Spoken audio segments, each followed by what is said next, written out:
দেশ সবার আগে, দেশের জন্য আত্মনিয়োগ করবেন। তারপর প্রাধান্য পাবে প্রাতিষ্ঠানিক স্বার্থ, ব্যক্তি স্বার্থ সবার পর। যদি নিজের কাজের মধ্যে এটা রাখেন, মনে রাখেন, তাহলে দেশের জন্য মঙ্গল, আপনার জন্য মঙ্গল। আর আমরা যে সকল কাজ করি এই বাহিনীতে, এই কাজ আমাদের যে মোটো, আপনাদের বিভিন্ন জায়গায় দেখেন লেখা আছে শান্তি, শৃঙ্খলা, উন্নয়ন, নিরাপত্তায় সর্বত্র আমরা। এই চারটি শব্দ, শান্তি, শৃঙ্খলা, উন্নয়ন ও নিরাপত্তা, এটা মাথায় রেখে কাজ করবেন।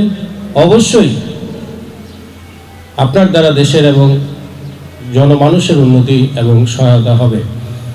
আমাদের মহাপরিচালক আপনারা জানেন, ইতিমধ্যে বেশ কিছু, বিগত 6 মাসের অধিককাল বেশ কিছু গুরুত্বপূর্ণ কার্যক্রম গ্রহণ করেছেন।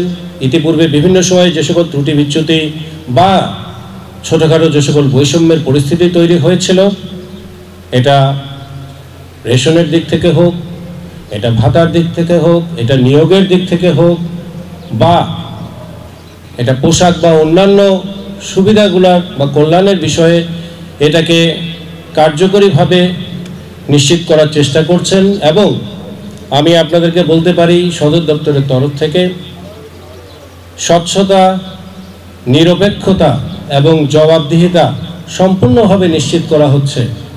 তারপরেও যদি কোনো ভুল ত্রুটি কোথাও হয়ে থাকে, অবশ্যই আপনারা কর্তৃপক্ষের দৃষ্টি আনার চেষ্টা করবেন।